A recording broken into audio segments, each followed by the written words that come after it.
Sir നമസ്കാരം. നമസ്കാരം. തുടർച്ചയായി രണ്ടാം തവണയും CPM കേന്ദ്ര കമ്മിറ്റി അംഗം EP ജയരാജൻ ഇലക്ഷൻ സ്റ്റാറായി മാറിയിരിക്കുകയാണ്. സാറിന് ഓർമ്മയുണ്ടായിരിക്കും, കഴിഞ്ഞ ലോക്സഭാ തെരഞ്ഞെടുപ്പിന് തൊട്ടു മുമ്പാണ് EP ജയരാജൻ BJP ചേരാൻ പോകുന്നുവെന്ന് പറഞ്ഞ് വാർത്തകൾ പുറത്തു വന്നത്. ജാവ്ദേക്കറുമായി EP മീറ്റ് ചെയ്തിട്ടുണ്ട് എന്ന് പറഞ്ഞ വാർത്തകൾ പുറത്തു വന്നു. പാർട്ടി എന്ന് നക്ഷത്രം ഉണ്ണിപ്പോയി. പിണറായി വിജയൻ അടക്കം EP ജയരാജനെ കൈവിടുന്ന കാഴ്ചയാണ് നമുക്ക് കണ്ടത്. അതോടുകൂടി അദ്ദേഹത്തിൻ്റെ LDF കൺവീനൻസ് സ്ഥാനം അങ്ങ് പോയി കിട്ടി. ഇപ്പോൾ അതേ സമാനമായിട്ടുള്ള സാഹചര്യത്തിൽ ഇപിയുടെ പരിപ്പുവടയും കട്ടൻ ചായയും എന്ന് പറയുന്ന ആത്മകഥയിലെ ചില ഭാഗങ്ങൾ പുറത്തു വന്നിരിക്കുകയാണ്. ഈ ഭാഗങ്ങൾ പുറത്തു വരുമ്പോൾ ഇതെങ്ങനെ പുറത്തു വന്നു എന്നുള്ളതൊരു ചോദ്യമാണ്. പാർട്ടി ഇത് പരിശോധിക്കുമെന്ന് MV ഗോവിന്ദൻ മാസ്റ്റർ പറഞ്ഞിട്ടുണ്ട്. ഇപ്പോൾ ഈ ഭാഗങ്ങൾ പുറത്തു അതിനകത്ത് സരിനെക്കുറിച്ചുള്ള വിമർശനങ്ങൾ അതിഭീകരമായിട്ടുണ്ട്. രണ്ടാമത്തെ കാര്യം, അതിനകത്ത് പാർട്ടി ദുർബലമാണെന്ന് പറയുന്നുണ്ട്. പാർട്ടിയുടെ പല കാര്യങ്ങളെക്കുറിച്ചും അതിനകത്ത് തുറന്നു പറയുന്നുണ്ട്. അപ്പോൾ ഇത് പരിശോധിക്കുമെന്ന് ഇപ്പോൾ ഗോവിന്ദൻ പറയുന്നുണ്ടെങ്കിലും കഴിഞ്ഞ തവണ EP-ക്ക് എതിരെ നടപടി ഉണ്ടായിരുന്നു. ഇത്തവണ EP-ക്ക് എതിരെ നടപടി ഉണ്ടാകുമോ എന്നുള്ളത് നമ്മൾ കണ്ടറിയണം. സ്ഫോടനാത്മകമായിട്ട് എങ്ങനെയാണ് EP പാർട്ടിയിൽ വിമത സ്വരം ഇങ്ങനെ ഉയർത്തുന്നത് എന്നുള്ളത് എൻ്റെ ആദ്യത്തെ ചോദ്യമാണ്. രണ്ടാമത്തെ ചോദ്യം എന്ന് പറഞ്ഞാൽ, കഴിഞ്ഞ തവണ ശോഭാ സുരേന്ദ്രൻ പറഞ്ഞൊരു കാര്യമുണ്ട്. അദ്ദേഹം BJP-യിലേക്ക് കാലെടുത്ത് വെക്കുന്നതിന് തൊട്ട് മുമ്പേ ഒരു ഫോൺ കോൾ വന്നിരുന്നു. ആ ഫോൺ കോൾ അദ്ദേഹം വിറച്ചാണ് എടുത്തത്. പുറത്ത് പോയിട്ട് തിരിച്ചു വന്ന് ഞാൻ പറയാമെന്ന് പറഞ്ഞ് അദ്ദേഹം ഡൽഹി വിട്ട് പോയി എന്നാണ് ശോഭാ സുരേന്ദ്രൻ പറഞ്ഞിരിക്കുന്നത്. അത് ശോഭയുടെ തിരക്കഥയാണ് എന്നാണ് ഇതിനകത്ത് പറഞ്ഞിരിക്കുന്നത് എന്നാണ് EP ജയരാജൻ പറയുന്നത്. സാറിന് ഈ ആത്മകഥ എന്താണ് തോന്നുന്നത്? ഈ പ്രസക്ത ഭാഗങ്ങൾ കണ്ടിട്ട് എന്താണ് തോന്നുന്നത്? അല്ല, അത് ടൈംസ് ഓഫ് ഇന്ത്യയാണ് ആദ്യം സ്റ്റോറി ബ്രേക്ക് ചെയ്യുന്നത്. ഇന്ന് രാവിലെ ടൈംസ് ഓഫ് ഇന്ത്യയുടെ കോട്ടയം ലേഖനം ബ്രേക്ക് ചെയ്തത്. അപ്പോൾ ടൈംസ് ഓഫ് ഇന്ത്യയുടെ കോട്ടയം ലേഖനം എന്ന് പറഞ്ഞാൽ DC ബുക്സ് കോട്ടയത്താണ് ഹെഡ് ക്വാർട്ടേഴ്സ്. സ്വാഭാവികമായിട്ടും അവിടുന്ന് അത് കിട്ടുന്നതായിരിക്കാം. അത് സ്വാഭാവികമാണ്. ഒരു പബ്ലിക്കേഷൻ എപ്പോഴും വാർത്ത, അവർക്ക് പുസ്തക സെയിൽ ആണ് അവരുടെ ടൈമിംഗ് എപ്പോഴും പെർഫെക്റ്റ് ആയിരിക്കണം. ജയരാജൻ്റെ കയ്യിൽ നിന്ന് തന്നെ അത് കൊടുത്തതായിരിക്കാം, അല്ലെങ്കിൽ ജയരാജൻ മാനുസ്ക്രിപ്റ്റ് അടക്കം കൊടുത്തിട്ടുണ്ടാകും. അതെല്ലാം സത്യമാണ്. പക്ഷെ അത് ചോർന്നതിന് ശേഷമാണ് പ്രോപ്പർ ഡിനയൽ ചെയ്യുന്നത്. ഡിനൈ ചെയ്യാതെ വേറെ രക്ഷയൊന്നുമില്ല. ഞാൻ എഴുതിയിട്ടില്ല, ഞാൻ കരാറെത്തിയിട്ടില്ല. DC ബുക്സ് പോലത്തെ ഒരു സ്ഥാപനം അങ്ങനെ കരാറെത്താതെയോ അല്ലെങ്കിൽ ജയരാജൻ്റെ മാനുസ്ക്രിപ്റ്റ് ആണ് അവർ മാത്രമല്ല, ജയരാജന് മാത്രം അറിയുന്ന കുറേ കാര്യങ്ങളാണ് ഈ പുറത്തു വന്നിട്ടുള്ളത്. ഇപ്പം ശോഭയെ പറഞ്ഞത് പൂർണ്ണമായും കള്ളത്തരമാണെന്നാണ് ജയരാജൻ പറഞ്ഞത്. ശോഭനെ കണ്ടിട്ട് ജാവ്ദേക്കറുമായിട്ട് മീറ്റ് ചെയ്തത് യാദൃശ്യമായിട്ട് ജാവ്ദേക്കർ അവിടെ വന്നതാണ്. എൻ്റെ കൊച്ചുമോൻ്റെ പിറന്നാളായിരുന്നു, അന്ന് അവിടെ വന്നതാണ്. ദല്ലാൽ നന്ദകുമാറിനൊപ്പം വന്നു എന്നാണ് EP പറയുന്നത്. അതും ശരിയായിരിക്കാം. EP ശോഭ പറയുന്നതിൻ്റെ തിരക്കഥയാണോ എന്ന് പറഞ്ഞാൽ EP അതിനൊരു ശ്രമം നടത്തിയിട്ടുണ്ടാകാം. കാരണം ഇപ്പുറത്തെ ഭാഗത്ത് വരികയും വലിയൊരു സാധ്യതയോ പോസ്റ്റിങ്ങുകളോ എന്തെങ്കിലും ഓഫർ ചെയ്തിട്ടുണ്ട്. ചിലപ്പം അല്ല, EP-ക്ക് അങ്ങനെ ഒരു സാധ്യത നടത്താനുള്ള ഒരു സാഹചര്യം എന്താണ് സാർ? ഞാൻ ചോദിക്കാനുള്ള കാരണം, EP മുഖ്യമന്ത്രി പദം ആഗ്രഹിച്ചിരുന്നോ അല്ലെങ്കിൽ പാർട്ടി സെക്രട്ടറി സ്ഥാനം ആഗ്രഹിച്ചിരുന്നോ? പാർട്ടി സെക്രട്ടറി സ്ഥാനമാണ്. പാർട്ടി സെക്രട്ടറി മുഖ്യമന്ത്രി പദം ഇപ്പോൾ എന്തായാലും പിണറായി വിജയന് കീഴ്പ്പെട്ടിട്ട് തന്നെയാണ്. പിണറായി വിജയൻ വയ്യാതായി, അടുത്ത ടേം ഇല്ല. പാർട്ടി സെക്രട്ടറി ആണല്ലോ അതിന് മുമ്പേ ഉണ്ട്. പാർട്ടി സെക്രട്ടറി കോടിയേരി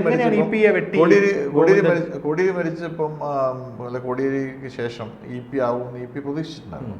EP-നെ മാറ്റിയിട്ടാണ് ഗോവിന്ദ മാഷ്. EP-ക്ക് അതിന് മുമ്പ് തന്നെ EP പാർട്ടി പറഞ്ഞ് ഇപ്പം EP ഇന്നും പറയുന്നുണ്ടായിരുന്നു സാന്റിയാഗോ മാർട്ടിൻ്റെ സംഭവം ഓർമ്മയുണ്ടാവുമായിരിക്കും. അന്ന് വേണുഗോപാൽ GM, AKG-യുടെ അടുത്ത ബന്ധുവായി വേണുഗോപാൽ, GM ആയിരുന്നു ദശകമേള. അദ്ദേഹമാണ് ആ കാശ് സാന്റിയാഗോ മാർട്ടിൽ നിന്ന് വാങ്ങിച്ചത്. വലിയ കോൺട്രവേഴ്സി അതാണ്. EP എന്ന് പറയേണ്ടത് പാർട്ടി പറഞ്ഞിട്ടാണ് ഞാനിത് പൈസ വാങ്ങിച്ചത്. അപ്പോൾ ഇത് മുഴുവൻ പാർട്ടി പറഞ്ഞിട്ട് ചെയ്ത EP. പാർട്ടി പറഞ്ഞിട്ട് ചെയ്യുകയും പബ്ലിക്കിൻ്റെ ഡൊമൈനിൽ EP-ക്ക് ഒരു പാർട്ടിക്ക് വേണ്ടി കാശ് പിരിക്കുന്ന ഒരാളെന്നൊരു ഇമേജ് ഉണ്ടാക്കിയിട്ടുണ്ട്. അപ്പോൾ ആ ഇമേജ് വെച്ചിട്ടാണ് EP-നെ മാറ്റിയിട്ടുണ്ടാകാം. ഈ പേര് EP പാർട്ടി സെക്രട്ടറി ഇങ്ങനത്തെ ഒരു ഇമേജ് ആണെങ്കിൽ വരിക.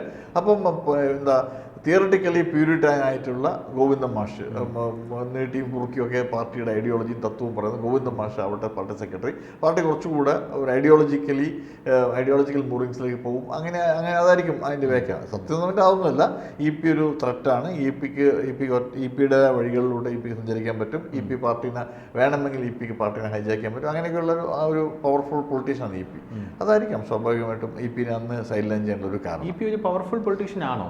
EP അല്ല. പക്ഷേ EP വ്യവസായ മന്ത്രിയായിട്ട് ഇരുന്നിട്ടുണ്ട്, സ്പോർട്സ് മന്ത്രിയായിട്ട് ഇരുന്നിട്ടുണ്ട്. ഇപ്പോഴെല്ലാം EP ഒരു ട്രോൾ രൂപമായി മാറി. അത് EP പവർഫുൾ പൊളിറ്റീഷ്യൻ സെൻസ് നമ്മളിപ്പം പൊളിറ്റിക്സിൽ ഐഡിയോളജിക്കൽ കമ്മിറ്റ്മെൻറ്റോ അല്ലെങ്കിൽ പിന്നെ ഭയങ്കര ബുദ്ധിജീവിത്തരമൊന്നും അല്ലല്ലോ വേണ്ടത്. പൊളിറ്റിക്സ് പ്രാക്ടിക്കൽ പൊളിറ്റീഷ്യനായിരുന്നു EP. പാർട്ടിക്ക് വേണ്ടി ഏറ്റവും അധികം ഫണ്ട് മൊബിലൈസർ ആയിരുന്നു.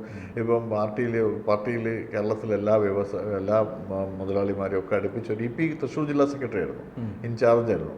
അതിനുശേഷമാണ് EP ഇങ്ങനെ വേറൊരു ലെവലിലേക്ക് പോകും. തൃശ്ശൂർ കേരളത്തിൽ ഏറ്റവും വലിയ സമ്പത്തിൻ്റെ ഒരു സ്ഥലമാണ്. അവിടെ വെച്ച് ജില്ലാ സെക്രട്ടറിന് ശേഷമാണ് EP ഇങ്ങനത്തെ ഒരുപാട് കണക്ഷൻസും EP ഇങ്ങനെ ആവുകയൊക്കെ ചെയ്യുന്നത്.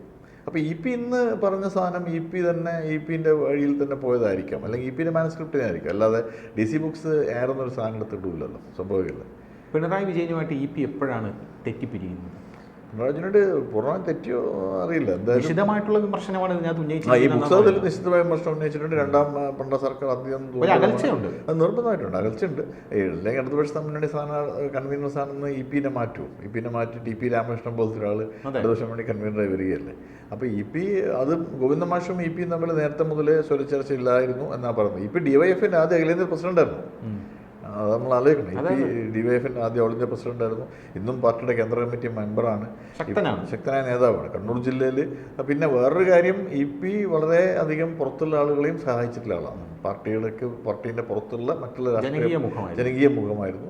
പാർട്ടിയുടെ ജില്ലാ സെക്രട്ടറി ആയപ്പോഴും കണ്ണൂരിൽ, ഞാൻ കണ്ണൂരുകാരനാണ്, ഇ.പി കുറെ കൂടെ അക്സെപ്റ്റബിൾ ആയിരുന്നു മറ്റുള്ള പൊളിറ്റിക്കൽ പാർട്ടികൾക്ക് പോലും. അപ്പോൾ അങ്ങനത്തെ ഒരു എന്താ പറയുക, പ്രോ സൊസൈറ്റി ആയിട്ടുള്ള ലീഡറായിരുന്നു ഇ.പി. ഈ CPM-നകത്തുള്ള എന്താ പറയുക, ചട്ടക്കൂട്ടത്തിനകത്ത് നിന്ന് അത് മാത്രമേ ചെയ്യുള്ളൂ. അങ്ങനെ ജയരാജനെ പോലെ ക്രൂരനായിരുന്നു. അല്ലല്ലോ, പി ജയരാജനെ പോലെ ഒന്നും ഇ.പിനെ കമ്പയർ ചെയ്യാൻ പറ്റില്ല. പി ജയരാജനും MV ജയരാജനെക്കാട്ടുമൊക്കെ ജനകീയനായിട്ടുള്ള ലീഡറായിരുന്നു ഇ.പി. പ്രത്യേകിച്ചിട്ട് സാധാരണ ആളുകൾക്ക് ഇപ്പം ഒരു ജപ്തി നടപടി ഉണ്ടാകും, അതിലൊക്കെ ഇ.പി ഇടപെടും. ഇ.പി ഇടപെടുകയും അതൊക്കെ ഇ.പി സോൾവ് ചെയ്യും. അതിന് പാർട്ടിയോ ഒന്നും നോക്കാതെ ഇ.പി ചെയ്യുന്ന ഒരാളാണ് ഇ.പി. നമുക്കറിയാം, നേരിട്ടറിയാം അങ്ങനത്തെ കാര്യങ്ങളൊക്കെ. പക്ഷേ ഇ.പി ഇപ്പം കുറച്ച് കാലമായി ഇ.പി കോർണേഡാണ്. ശരിക്കും പറഞ്ഞാൽ ഇ.പി കോർണേഡാണ്. ഇ.പി ഇങ്ങനെ അല്ലായിരുന്നു ഇ.പി പ്രതികരിക്കേണ്ടതും, ഇങ്ങനെയല്ലായിരുന്നു ഇ.പി ചെയ്യേണ്ടതെന്ന് വിശ്വസിക്കുന്ന ഒരാളാണ് ഞാൻ. അതിന്റെ പിറകിൽ പിണറായി വിജയനാണ്. പിണറായി വിജയനാണല്ലോ ഇപ്പം പാർട്ടിയുടെ പാർട്ടിയിൽ ഇനി അടുത്ത സ്ഥാനം പിടിക്കുമെന്ന് ഉറപ്പുള്ള എല്ലാവരെയും പിണറായിയുടെ കാലത്ത് സാറ് പറഞ്ഞ പോലെ ഒരു മൂലയ്ക്ക് ഒതുക്കി നിർത്തുന്ന കാഴ്ചയാണ് നമുക്ക് കാണാൻ സാധിക്കുന്നത്. പാർട്ടി പി ജയരാജനടക്കം സൈഡായല്ലോ. പി ജയരാജൻ തന്നെ ആയിരുന്നല്ലോ പണ്ട് ഒരു കാലത്ത് കണ്ണൂർ ജില്ലയുടെ ഏറ്റവും വലിയ പൊളിറ്റിക്കൽ ലീഡർ പിണറായിക്ക് ശേഷം. പക്ഷെ അത് സൈഡായി പോയല്ലോ. പരസ്യമായിട്ട് തന്നെ പറഞ്ഞല്ലോ വ്യക്തിപൂജയൊന്നും പാടില്ല. മാത്രമല്ല ലീഡർഷിപ്പിൽ ഇപ്പം മന്ത്രിസ്ഥാനത്ത് തന്നെ ഇപ്പം ജി സുധാകരനെ പോലത്തെ വളരെ സീനിയറായിട്ട് ഓരോ കാരണങ്ങൾ പറയില്ല. 75 ഞാൻ മാറ്റും, അങ്ങനെയൊക്കെ മാറ്റി ആരുമില്ലല്ലോ. അപ്പോൾ അതുകൊണ്ട് ഇ.പി ഇന്ന് പൊട്ടിച്ച വെടി ഇ.പിക്ക് നല്ലതായിരിക്കില്ല ഭാവിയിൽ. അല്ല, കഴിഞ്ഞ തവണ ഇ.പി ഇതുപോലെ വെടിപൊട്ടിച്ചപ്പോൾ അന്ന് CPM പറഞ്ഞത് എനിക്കിപ്പോഴും ഓർമ്മയുണ്ട്. മുന്നണി ഏകോപിപ്പിക്കുന്നതിലെ പ്രവർത്തന മികവില്ലായ്മയും പിന്നെ ഈ സമയത്തെ അച്ചടക്കമില്ലായ്മയും ലോക്സഭാ തെരഞ്ഞെടുപ്പ് കാലത്തെ പ്രസ്താവനകളുമാണ് ഈ കൺവീനർ സ്ഥാനം തെറിയാനായിട്ടുള്ള കാരണം എന്ന് പറയുന്നുണ്ട്. അപ്പോൾ സാറ് തന്നെ പറഞ്ഞു ഇ.പിയെ പോലെ നല്ലപോലെ ഓർഗനൈസർ വേറെ ഒരാളും ഇല്ലായിരിക്കുമെന്ന് പറഞ്ഞു. അപ്പോൾ പിന്നെ എന്തായിരിക്കും CPM അങ്ങനെ പറയാനുള്ളൊരു കാരണം കഴിഞ്ഞ തവണ? അല്ല, CPM കഴിഞ്ഞോണ്ട് അത് CPM എപ്പോഴും പുറത്ത് ഒരു കാര്യവും അകത്ത് വേറൊന്നല്ല ചെയ്യുക. പുറത്ത് പല കഥകളും പറയും, പുറത്തുള്ള കഥയൊന്നുമല്ല. ഇ.പി ഒരു ത്രെറ്റാണ് എന്നുള്ളത് അവർക്ക് അറിയാം. ഇ.പി ഒരു ആർക്കാണ്? അല്ല, ആർക്കാണ്? പിണറായി വിജയനാണല്ലോ ഇപ്പോൾ CPM-ന്റെ ഏറ്റവും വലിയ അധിപൻ. പക്ഷേ ഇ.പി മുഖ്യമന്ത്രി പദവി ആയിരുന്നില്ല തോന്നുന്നു. എനിക്ക് തോന്നുന്നു പാർട്ടി സെക്രട്ടറി സ്ഥാനമായിരുന്നു പുള്ളിയുടെ ഒരു ലക്ഷ്യം. എന്നിട്ട് പാർട്ടി സെക്രട്ടറി പിണറായിൻ്റെ കൂടെ ഒത്തുപോവുക, പിണറായിക്ക് ശേഷം വേണമെങ്കിൽ മുഖ്യമന്ത്രി പൊസിഷനിലേക്ക് കൺസിഡർ ചെയ്യപ്പെടാം. അതായിരുന്നു പുള്ളി.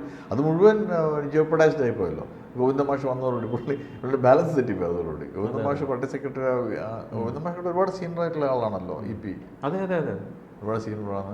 സരിനെതിരെ രൂക്ഷമായിട്ടുള്ള വിമർശനം ഉണ്ടായിട്ടുണ്ടോ എന്ന് കേൾക്കുന്നത്? സരിനൊക്കെ ഒരു ചെറിയ മീനില്ല. പുള്ളി പറഞ്ഞതെന്ന് വെച്ചാൽ ഇ.എം.എസിനെ കോട്ട് ചെയ്താണ് പുള്ളി പറഞ്ഞത്. EMS പറഞ്ഞിട്ടുണ്ട്. ഇ.പി പറഞ്ഞ ഇത് ശരിയാണെങ്കിൽ, വാർത്താ മാധ്യമങ്ങളിൽ വന്ന സാധനങ്ങൾ ശരിയാണെങ്കിൽ, ഇ.പി പറഞ്ഞത് EMS നേരത്തെ പറഞ്ഞിട്ടുണ്ട്. അതായത് സ്വതന്ത്രമായിട്ട് വരുന്ന ആളുകൾ, അപ്പുറം മറുകണ്ണം ചാടി വരുന്ന ആളുകളെ സൂക്ഷിക്കണം. ചില ഘട്ടങ്ങൾ അവർ നമുക്ക് ഉപയോഗിക്കാമെങ്കിലും എല്ലാ കാലത്തും ഉപയോഗിക്കാൻ പറ്റില്ല. അപ്പോൾ അതുകൊണ്ട് സരിൻ അവസരവാദിയാണെന്നുള്ള വാക്കായി ഇ.പി ഉപയോഗിച്ചിട്ടുള്ളത്. ഇന്ന് കെ സുധാകരൻ അത് എന്താ പറയുക, അത് സാധൂകരിച്ചിട്ടുണ്ട്. കെ സുധാകരൻ പറഞ്ഞിട്ടുണ്ട്. അത് ഇ.പി പറഞ്ഞത് കറക്റ്റാണ്. കോൺഗ്രസ് പറഞ്ഞു ഒരു വടി കൊടുത്തു കഴിഞ്ഞു ഇ.പി പ്രതിപക്ഷത്തിന് അടിക്കാൻ. ഇന്ന് കെ സുരേന്ദ്രൻ പറഞ്ഞു ഇ.പി നല്ല മനുഷ്യനാണ്. പുറത്തുള്ള ഇ.പി നല്ല മനുഷ്യൻ എന്ന് പറയുമ്പോൾ സ്വാഭാവികമായിട്ടും ഇ.പിന്റെ സ്റ്റേക്സ് പാർട്ടിക്കകത്ത് കുറയല്ലേ ചെയ്യുന്നു. പാർട്ടിയുടെ കേഡേഴ്സിൻ്റെ ഇടയിലൊക്കെ. മാത്രമല്ല CPM ഒരു ഇലക്ഷൻ നേരിടല്ലേ ഇന്ന്. പ്രത്യേകിച്ചിട്ട് ചേലക്കര പോലത്തെ പിന്നെ ഒരു സീറ്റിൽ CPM ഡു ഓർ ഡൈ ബാറ്റിലാണ്. ആ സമയത്താണ് ഈ സാധനം പുറത്തു വരുന്നത്. അപ്പോൾ ആൾക്കാർ വിചാരിക്കും ഇത് ശരിയായിരിക്കുമോ, ഇത് ഈ എന്താ ഫ്രിഞ്ചിൽ, ഞാൻ നേരത്തെ പറഞ്ഞതുപോലെ ഫ്രിഞ്ചിൽ നിൽക്കുന്ന ആൾക്കാർക്ക് തോന്നും ഇത് ഇത് ഇങ്ങനെയായിരിക്കും. അപ്പോൾ അത് പാർട്ടീൻ്റെ പ്രോസ്പെക്ട്സിനെ എഫക്റ്റ് ചെയ്യും. അതുകൊണ്ട് ഇ.പിക്ക് ഇവരിപ്പം അങ്ങനെയൊക്കെ പറഞ്ഞതിൽ ഇല്ല എന്നൊക്കെ പറയുമെങ്കിൽ ഇ.പിക്കെതിരെ ഒരു നടപടിക്ക് സാധ്യത ഇനിയും വരാൻ സാധ്യത. അവസാനമായിട്ടൊരു ചോദ്യമുണ്ട്. ഇ.പി BJP-യിലേക്കാണ് പോകുമെന്ന് പറഞ്ഞിരുന്നത്. BJP-യിലേക്ക് ആ ധൈര്യം പുള്ളിക്ക് എവിടെ നിന്ന് കിട്ടിയെന്ന് എനിക്ക് ഇപ്പോഴും മനസ്സിലായിട്ടില്ല. ഇല്ല, ഇ.പി. ഒരിക്കലും പറഞ്ഞിട്ടില്ല. ശോഭനെ പോലത്തെ ആളുകളാണ് പറഞ്ഞിട്ടുള്ളത്. സാറിന് എന്താ തോന്നുന്നത്, ഇ.പി. യഥാർത്ഥത്തിൽ ചർച്ച നടത്തിയിട്ടുണ്ടായിരിക്കും? ചർച്ചയൊക്കെ എന്താ നടത്തിയിട്ടുണ്ടാവും. ശോഭ വളരെ കൃത്യമായിട്ട് പറഞ്ഞിട്ടുള്ളൂ, 108 നമ്പർ മുറി, അത് മുറിൻ്റെ രാമനില CPM ആണ് കേരളം ഭരിക്കുന്നത്, CPM-ന് വേണമെങ്കിൽ ചെക്ക് ചെയ്യാം രാമനിലത്തിൽ അന്ന് ഇ.പി. ഉണ്ടോ. ഞാൻ ഈ സ്ഥിരമായി രാമനിലത്തിൽ പോകുന്ന ആളാണെന്ന് തൃശ്ശൂരത്തെ മാധ്യമപ്രവർത്തകർ ചോദിച്ചാൽ മതി. ഞാൻ 2 മണിക്കൂർ മാത്രമേ എനിക്ക് രാമനിലത്തിൽ റൂം എടുക്കേണ്ട കാര്യമില്ല, അവർ പറയുന്നുണ്ട്. അപ്പം കൊറോബറേറ്റീവ് എവിഡൻസ് നോക്കുമ്പോൾ സാധ്യതയല്ല. അല്ല, പൊളിറ്റിക്സിൽ ഞാൻ പറയാം, പൊളിറ്റിക്കൽ പാർട്ടിയിൽ എല്ലാവരും അങ്ങനെ BJP-യിലേക്ക് പോയ ഇ.പി. വെറുതെ CPM വെറുതെ ഇരിക്കുമെന്ന് സാർ? അല്ല, ആ കാലഘട്ടം കഴിഞ്ഞില്ലേ CPM-ന്റെ. അത് MVR-ന്റെ കാലഘട്ടത്തിലുള്ള പോലത്തെ ഒരു നടപടിയും കാര്യങ്ങളും പോലെ പബ്ലിക്കായിട്ടുള്ള ഔട്ട്റേജ് നമ്മുടെ മുന്നിൽ 51 വെട്ടൊക്കെ ഉണ്ടല്ലോ, അതുകൊണ്ട്. അല്ല, 51 വെട്ടൊന്നും അത് ചന്ദ്രശേഖരൻ അങ്ങനെയായിരുന്നു. അതിനൊരു വേറെ കുറേ കാര്യമുണ്ടോ. ഒഞ്ചിയം എന്നുള്ള സ്ഥലത്താണ്. ഒഞ്ചിയം ആണ് ചന്ദ്രശേഖരൻ്റെ സ്ഥലം. ഒഞ്ചിയം കമല ടീച്ചറെ സ്ഥലമാണ്. പിണറായി വിജയൻ്റെ ഭാര്യ ഒഞ്ചിയം കരുത്തിയാണ്. അങ്ങനെയുള്ള ഒരുപാട് ഇഷ്യൂസ് ഉണ്ട്. ഒഞ്ചിയം പഞ്ചായത്തിലടക്കം CPM-ന് ഭരണം പോകുന്നു. ഈ ചന്ദ്രശേഖരൻ വളരെ പ്രാദേശികമായിട്ടൊരാളാണ്. ഇ.പി. അങ്ങനെയൊന്നുമല്ല. ഇ.പി. ഇടതുപക്ഷ മുന്നണിയുടെ കൺവീനറായിരുന്നു, മുൻ മന്ത്രിയായിരുന്നു, CPIM-ന്റെ കേന്ദ്ര കമ്മിറ്റി അംഗമായിരുന്നു. ഇ.പി.ക്ക് അങ്ങനെ ഒന്നും സാധ്യതയിലും വളരെ കുറവാണ്. അങ്ങനത്തെ ഒരു ഫിസിക്കൽ അറ്റാക്ക് ഒന്നും ഇനി CPM-ന് ചന്ദ്രശേഖരൻ മരിച്ചിട്ട് കുറേ വർഷങ്ങളായി. DC ബുക്സ് പറയുന്നത് ഇത് ഞങ്ങൾ ഇപ്പോൾ പ്രസിദ്ധീകരിക്കില്ലെന്നാണ് പറയുന്നത്. അത് ബാക്ക് ബേണറിൽ വെച്ചു. സ്വാഭാവികമല്ലേ, DC ബുക്സിന് ഒരു ഗവൺമെന്റ് ആന്റഗണൈസ് ചെയ്യേണ്ട കാര്യമില്ലല്ലോ, ഗവൺമെന്റിനോട് ഫൈറ്റ് ചെയ്യാൻ. അല്ല, അത് ചോർത്തി കൊടുക്കും സ്വാഭാവികം. അല്ല, ഇന്ന് ഇ.പി.ന്റെ കൺസേൺ ഉണ്ടാവുമായിരിക്കാം. അല്ലാണ്ട് ഇന്നൊരു വാർത്ത വരട്ടെ, ഇന്ന് ഈ സാധനം വരും, ഇന്ന് സാധനം വന്നു, കേരളത്തിൽ നിന്ന് ഇത്തിരി നമ്മൾ പറയുന്നതാണല്ലോ ഇപ്പം ഈ സമയത്ത് അല്ലെങ്കിൽ ആരും സംസാരിക്കുമായിരുന്നു. ഇന്ന് കേരളം മുഴുവനുള്ള വാർത്തയല്ലേ, ഇലക്ഷനെക്കാട്ടും വലിയ വാർത്തയായിട്ട് വന്നില്ലേ. അത് ആരൊക്കെ ദോഷം ചെയ്യാന്ന് വെച്ചാൽ ഉറപ്പായും CPIM-നാണ്. കാരണം ആ ഗവൺമെൻറ് ഇത്രയും വീക്കാണ്, അല്ലെങ്കിൽ പിന്നെ എന്നെ പാർട്ടി വിശ്വസിച്ചില്ല, അത് ഇത് ഒരുപാട് ആരോപണങ്ങളൊരു ഇത് വാർത്ത വന്നിട്ടുണ്ട്. വാർത്ത ശരിയാണെന്നല്ല, ശരിയാണെങ്കിലും തെറ്റാണെങ്കിലും ഇന്ന് ആ സാധനം വരുന്നത് വലിയൊരു ടൈമിംഗ് ഉണ്ട്. കൂടുതൽ വാർത്തകളും വിശേഷങ്ങളും നിങ്ങളിലേക്ക് എത്താൻ ABC മലയാളം സബ്സ്ക്രൈബ് ചെയ്യുക, ബെൽ ബട്ടണും അമർത്തുക.